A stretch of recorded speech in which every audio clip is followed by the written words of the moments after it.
You better believe I'm wearing my Colombian jersey because for this round of the book reviews, I'm reviewing Love in the Time of Cholera by Gabriel Garcia Marquez, a very well-renowned Colombian writer, probably most famous for his book, Cien Años de Soledad, or 100 Years of Solitude. And I got this book just because it jumped out at me in the library. I had been wanting to read more books by this author, by Gabriel Garcia Marquez, and I did want to read them in English as well as Spanish to sort of see the differences between the two languages. What I really would like to do is sometime in the future read a book, probably this one or another one that I'm currently reading in Spanish, and read them both versions, so one in English and one in Spanish, and really be able to tell what the difference is between the two and how the, I guess, process of reading is different when you're using it in different languages. But enough about that. I'll get on to this book at the moment. So this book was written in 1985. The author was probably about, I think it was around 60 years old at that time. And it is one of his later works. So some of the other well-renowned ones, the Colonel, the Colonel Has No One to Write To, 100 Years of Solitude, those ones were a bit more of his earlier works, and this is getting towards the end of his career as a writer, I suppose. It follows the story of Florentino Ariza and Fermina Daza, who are childhood sweethearts, I suppose. And the book is set in, I think it's set in Cartagena. It's hard to tell. I tried looking it up. There's no real references to it in the actual book. It's obviously set in Colombia because it's very near the Magdalena River and it's very close to the ocean. Reading online, it said it was suggested that it was probably in Cartagena, but I got the feeling reading the book that it was actually in Santa Marta. And while I was reading it, I was imagining the Santa Marta streets and things like that, which I have been to. So that was kind of cool, just trying to picture it in that way.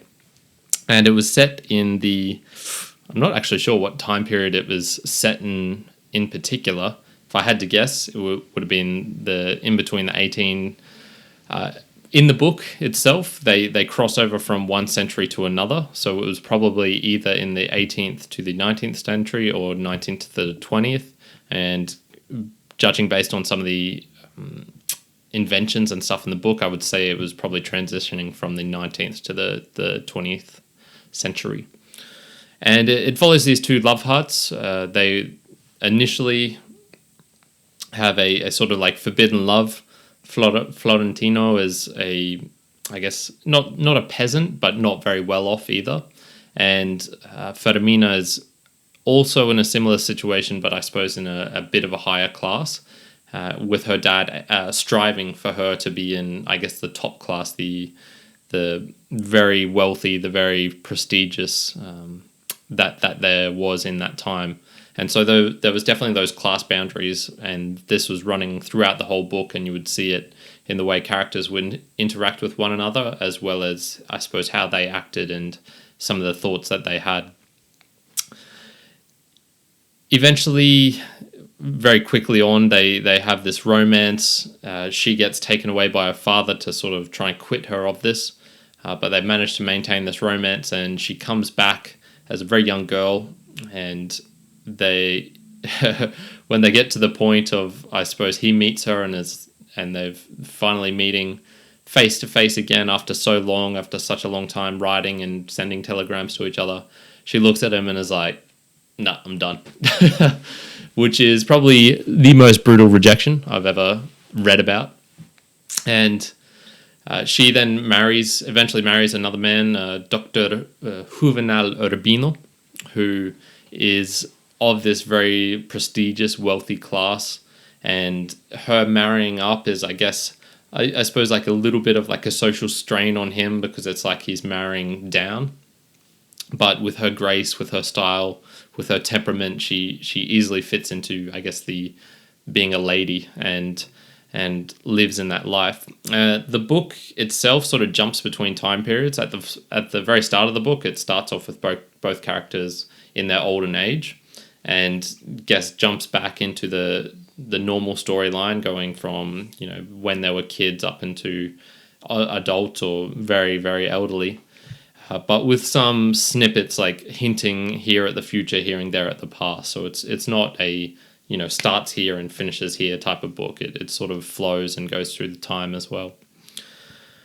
Eventually, the two characters, after I suppose like an everlasting love from Florentino, I'd say most of the book centers around him, with the towards the end of the book starting to examine more of Fermina's longings and her type of love, with Dr. Juvenal Urbino, his story, I guess, sort of playing a part but not a major role in the actual story. In the end, the two lovers manage to reconnect, but it still has that sort of style of Gabriel Garcia Marquez of this pining, of this loneliness, and there's no like everlasting happy period. It sort of seems like throughout the whole book is weaving between absolute devastation, depression, ecstatic highs, and this is his style of writing. I've noticed it in the other couple of books I've read of him. With I suppose there's always this underlying theme of poverty and desperation, it seems, throughout his books, which is quite interesting to see. I suppose this is like the third one of his books now, so I'm starting to get a lot more of a feel for his style. They're different in their own ways. El Colonel, so the colonel who has no one to write to, that is a very depressing book. The Cien Años de Soledad, 100 Years of Solitude, is more, I suppose, upbeat, but with periods of just ridiculousness and but also depression and loneliness, and I suppose examining the characters' feelings. This one is sort of, I guess, like a mix between the both. It has a bit of that magic realism that he is really well renowned for, which is, I suppose it would be like he's examining like a normal everyday situation that you could imagine in that time period, and then he'll introduce a flying carpet, or in the case of this book, what was readily apparent was a talking parrot, which could talk in every single different language, make jokes, make rhymes, make sonnets, do math and calculations. And it was like, but it just portrays it in a way where it's something obviously outlandish, but everyone just accepts it as fact and is just part of the universe that he creates. So that's actually really interesting, and one thing I do like about his style, and I'm starting to get used to it a bit more. As I mentioned, in the past, I think I would have been turned off by that sort of thing, but now I guess I like that playing around with the boundaries of realism and truth and fact. And so some of the themes in the book is obviously like the everlasting love, and love is probably mentioned in this book as many times as you would find in a classic rom-com or romantic novel. The main character who expresses his love is Florentino, and he so Fermina marries this other guy, and it's basically him pining after her, but he does it in his own particular way. There is no, I guess, attachment for him, so he becomes renowned as somewhat of a playboy, as a lover to widows. So he will almost exclusively go out and sleep with different widows, and is very promiscuous in his style and in his behavior, but he himself still harbors this inner love for this other character. And throughout the book, you notice like she doesn't really even notice him at all.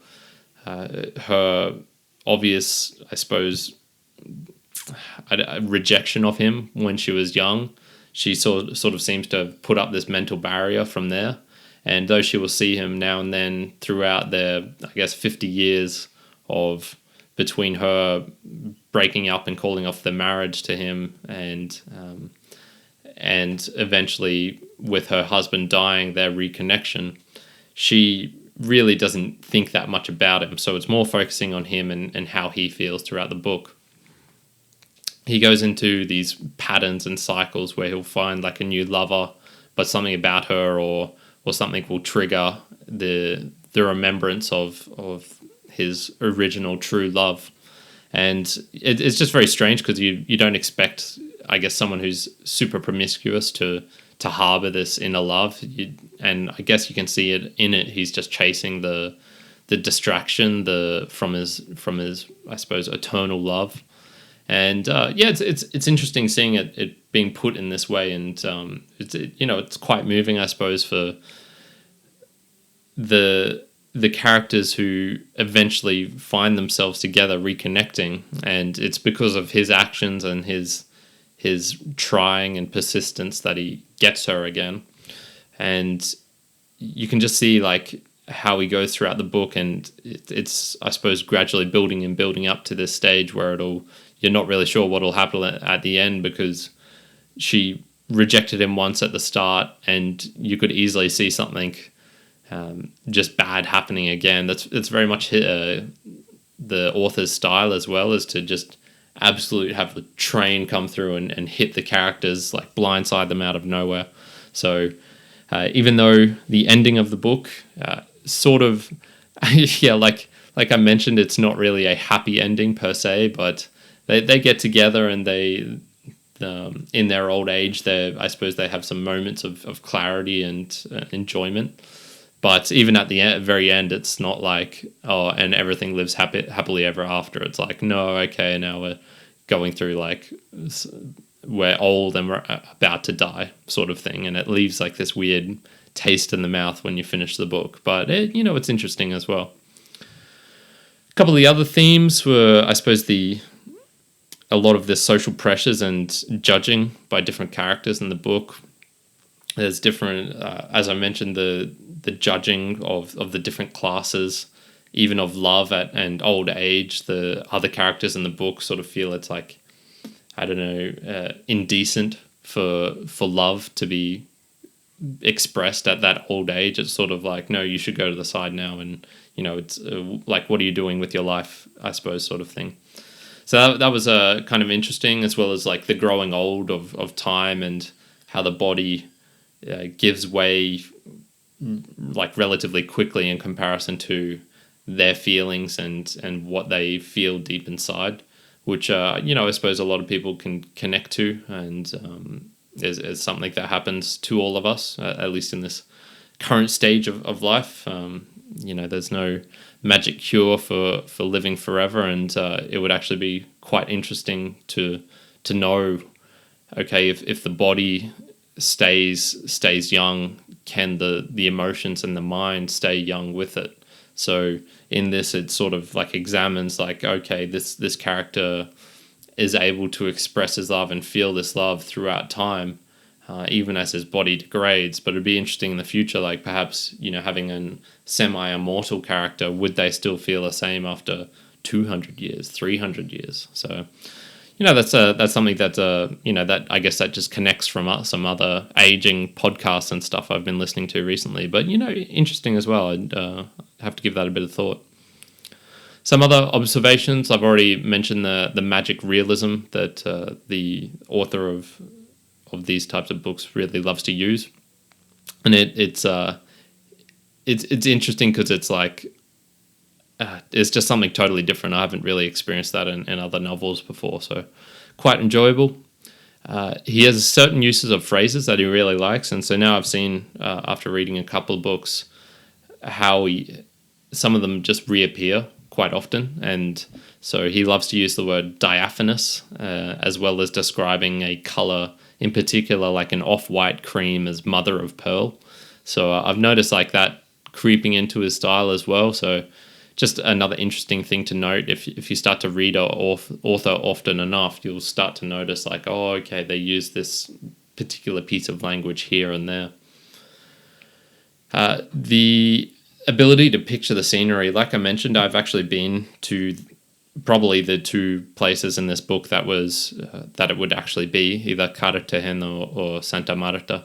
And it's really interesting, I suppose, when you've done that, and it gives me just so much more enjoyment out of the book, being able to picture it in my mind, the streets that I walked in. I guess obviously the culture is very different now compared to 100 years ago, but it was very, you could get that feeling and what the people were like, and when he's describing the swamps and the disgusting sewers and stuff. I can sort of imagine like, oh, okay, yeah, I could sort of see how this would fit in. I can imagine this market that backs onto the ocean. I can imagine the lighthouse that the main character goes to and things like that.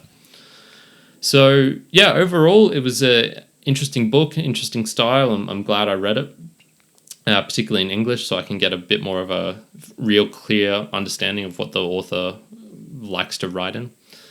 And for all of that, I would still say it didn't capture me in the way that other fictional novels have. It wasn't a absolute page turner where I would stay up late to read it. It was sort of like, oh yeah, I'll read up to here and then I'll put it down and read it the next day. So although it was quite good in one sense, in another sense it didn't, I suppose, inspire me to be like, wow, I need to read this book, or other people should read this book. This is what I got from it, and it was amazing. So with that being said, I'm going to give it a 6 out of 10. Solid score, nothing wrong with it, but nothing particularly great either. Some of the books will be coming up soon, so look out for them. If you want to hear more, see more, let me know, and I will. I'm already trying to do as much as I can, but I could definitely make it more of a priority if people get enjoyment from this. If there's any suggestions you could have to make this a, I suppose, more interactive experience or something that would make it more enjoyable for the listener, let me know. But for that, I'm going to leave it here. Love in the Time of Cholera by Gabriel Garcia Marquez, and Mia Mortal Kyrin out.